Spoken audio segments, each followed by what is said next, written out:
तो पहले आप अपनी सास से पूछ लो कि क्या उन्होंने कहा है। कई बार जो बातें नहीं कही जाती उनका भी आरोप लग जाता, आपने ऐसा कहा, जबकि कहा ही नहीं। कौन लगाता है? पड़ोसन। लोगों का काम क्या है? खा लेना और लोगों के साथ पंचायत करना। इसलिए कुसंग से बचिएगा। हाँ, सत्संग नहीं करते तो मत कीजिएगा, पर कुसंग से बच जाइएगा। अपने आप को कुसंग से बचा लेना भी एक प्रकार का सत्संग ही है। कुसंग से बच गए तो पार हो गए, और कुसंग में उलझ गए तो कैकेयी मां जैसी डूब गई कुसंग में। कुसंग बुद्धि, मंथरा जैसों की संगति पाकर किसकी बुद्धि नहीं बिगड़ जाती, बताओ तो सही। हाँ, इसलिए संगत अच्छी करना, गलत व्यक्ति की संगत ना करना। सास ने यदि बहू को, पड़ोसन ने कहा कि तेरी सास ने ऐसा कहा, तेरी बहू ने ऐसा कहा, तो एक बार सास बहू की समझदारी ये है कि आप दोनों क्लियर कर लो, क्या माँ जी आपने ऐसा कहा था?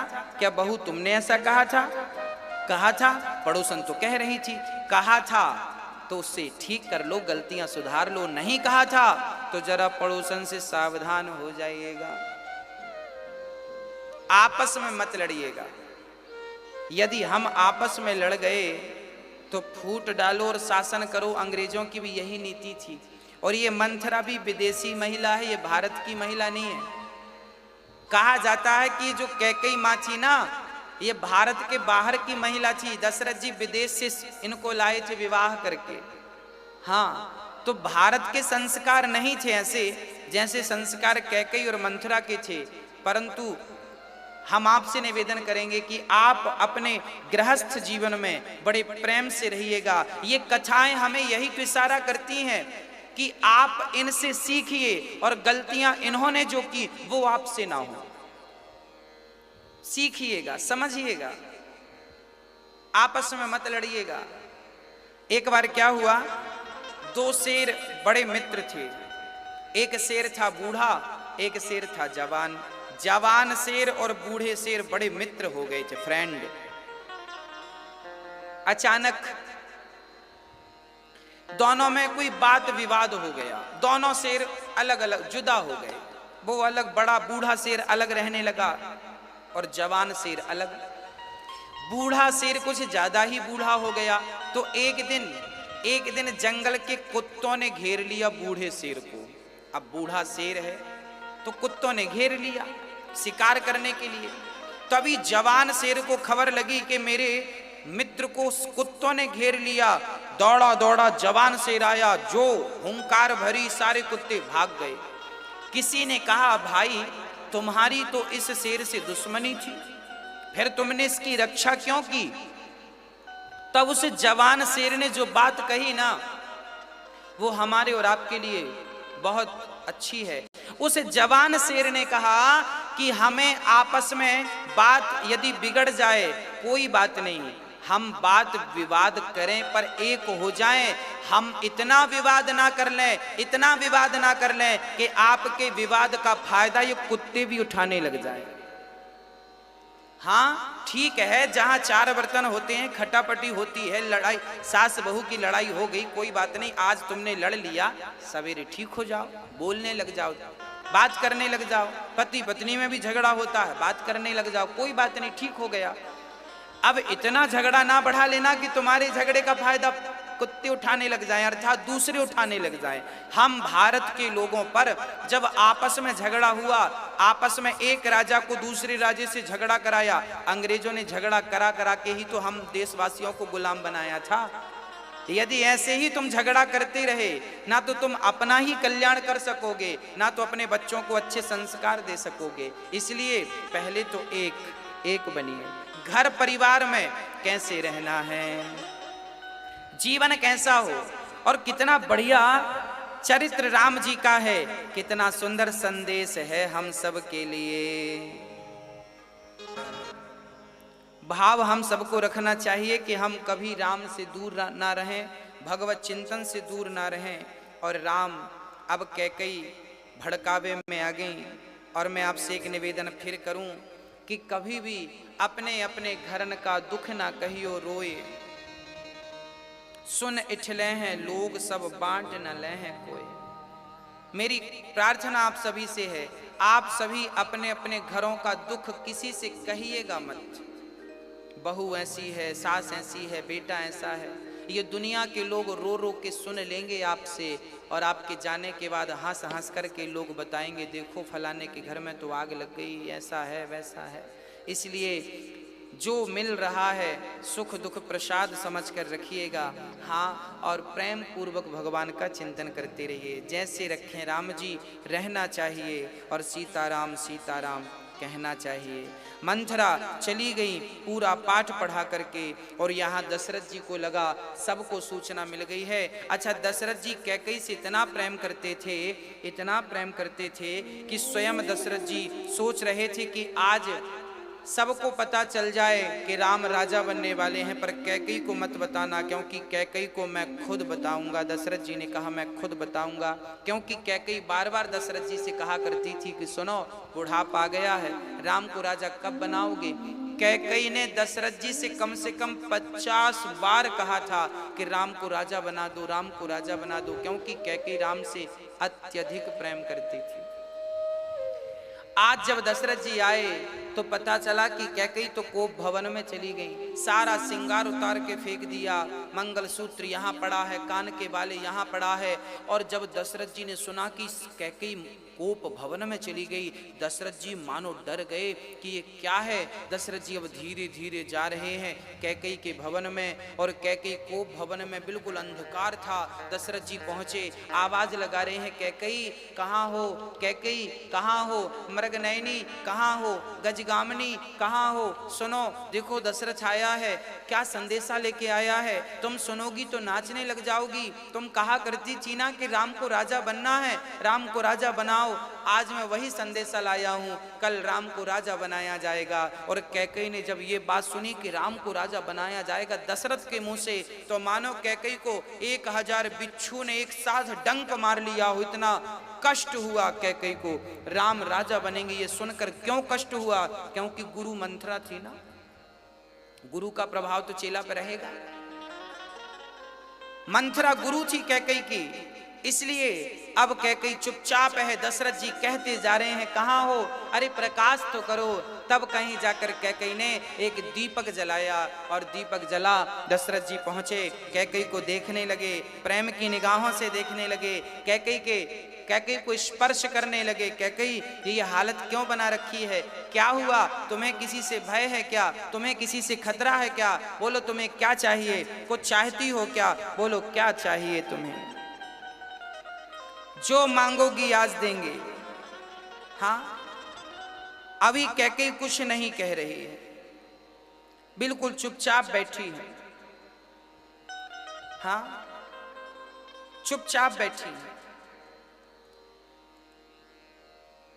तब राम ने, दशरथ जी ने कहा कैकेयी मांगो तो सही, क्या चाहिए कहो तो सही, कुछ तो कहो, क्या चाहिए तुम्हें, बता दो तुम्हें क्या चाहिए। कैकेयी कुछ नहीं बोलती। तो अब कैकेयी से अच्छा, मंथरा ने कैकेयी को यह भी पाठ पढ़ाया था कि जब तक दशरथ जी सौगंध ना खाएं राम की, तब तक तुम मांग मत लेना, क्योंकि सौगंध खाने के बाद तो दशरथ जी को देना पड़ेगा।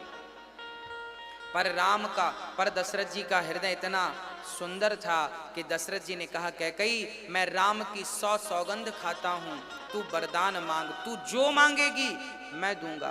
तब कैकेयी बोलने लग गई, हाँ अब तो बोलने लगी, 100 सौगंध जो खा ली दशरथ जी ने। तब कहा कैकेयी ने कि सुनो, हमने 2 वरदान मांगने को कहा था, आपको याद है। हाँ याद है। अच्छा, ये 2 वरदान कब के हैं, वो भी मैं आपको कथा सुनाता हूँ। चर्चा इस प्रकार की है, इनकी अनेक चर्चाएं हैं। कहा यह जाता है कि एक बार दशरथ जी कैकेयी को लेके स्वर्ग गए थे। दशरथ जी का स्वर्ग आना जाना था, स्वर्ग गए थे कैकेयी को लेकर। अचानक राक्षसों ने युद्ध चालू कर दिया देवताओं से, तो दशरथ जी ने भी देवताओं के पक्ष से राक्षसों से युद्ध किया और राक्षसों को दशरथ जी ने चूर चूर कर दिया, मार डाला, परास्त कर दिया। पर एक दैत्य ने दशरथ जी के पहिए पर, रथ के पहिए पर बाण मारा, तो जो रथ का पहिया जहां होता है उसमें जो एक कील होती है जो पहिए को फंसा के रखती है, वो बाण लगते ही कील टूट गई और पहिया निकलने लगा। ये दृश्य देख रही थी स्वयं कैकेयी माँ। कैकेयी को लगा कि पहिया गिर गया तो दशरथ जी गिर जाएंगे, फिर हार जाएंगे। तब कैकेयी ने उस कील की जगह अपनी उंगली डाल दी, उंगली डाल दी और रथ को रोके रखा। जब पूरा युद्ध हो गया, दशरथ जी को विजय मिली, उतरना चाहा तो देखा कैकेयी खड़ी। अरे आप कब आई? बोले हम तो युद्ध देख रही थी, पर आपका रथ गिर रहा था, पहिया निकल रहा था तो उंगली डाल दी। जब उंगली निकाली तो रथ गिर गया और उंगली बिल्कुल चूर चूर हो गई, अर्थात लहू लुहान हो गई, लहू अर्थात रक्त बहने लगा। तब दशरथ जी ने कहा, देवी आपने हमारे प्राणों की रक्षा की है अपनी उंगली लगाकर, तुमने एक उंगली लगाई है, हम तुम्हें 2 वरदान देते हैं, तुम मांग लो हमसे क्या चाहती हो। तब कैकेयी ने कहा था कि समय आने पर मांग लेंगी। तो जान बचाई थी उंगली लगाकर, 2 वरदान पाए थे, आज उन्हीं वरदानों से कैकेयी अपने पति की जान लेना भी चाह रही है। हाँ, श्री दशरथ जी ने कहा था 2 वरदान, वो तब के 2 वरदान उधार थे। कथा यह भी मिलती है कि एक बार दशरथ जी की उंगली में फोड़ा हो गया और फोड़ा बहुत जल रहा था। तब वैद्य जी से पूछा क्या इसका इलाज है? तब वैद्य ने कहा कि ये फोड़ा कोई अपने मुंह पे रख ले, आपकी उंगली मुंह पे रख ले तो आपको शांति मिलेगी। तब फोड़ा उंगली पर था, माबाद भरी थी, उस उंगली को भला कौन अपने मुंह पे रखता, पर कैकेयी ने मुंह पे रखा। तब दशरथ जी प्रसन्न होके बोले कि आप हमसे 2 वरदान ले लो, क्या चाहते हैं। तो तब की ये 2 प्रकार की कथाएं सुनने को और कहने में मिलती हैं। तो ये 2 वरदान तब के उधार थे कैकेयी माँ के। आज कैकेयी ने वरदान, दशरथ जी ने कहा मैं 1 सौगंध नहीं 1,000 सौगंध खाता हूं राम की, बोलो क्या चाहिए, जो भी मांगोगी ये दशरथ तुम्हें जरूर देगा। अब तो दशरथ जी ने कहा रघुकुल रीत सदा चली आई, प्राण जाहि पर बचन न जाए।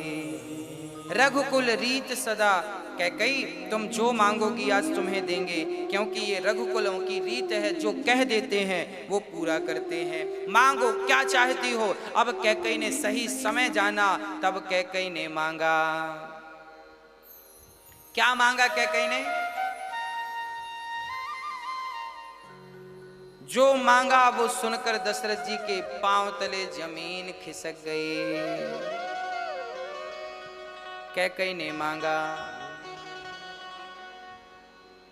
सोना हूं प्राण प्रिय,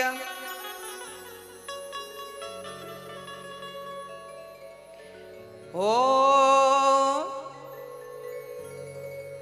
सोना हूं प्राण प्रिय,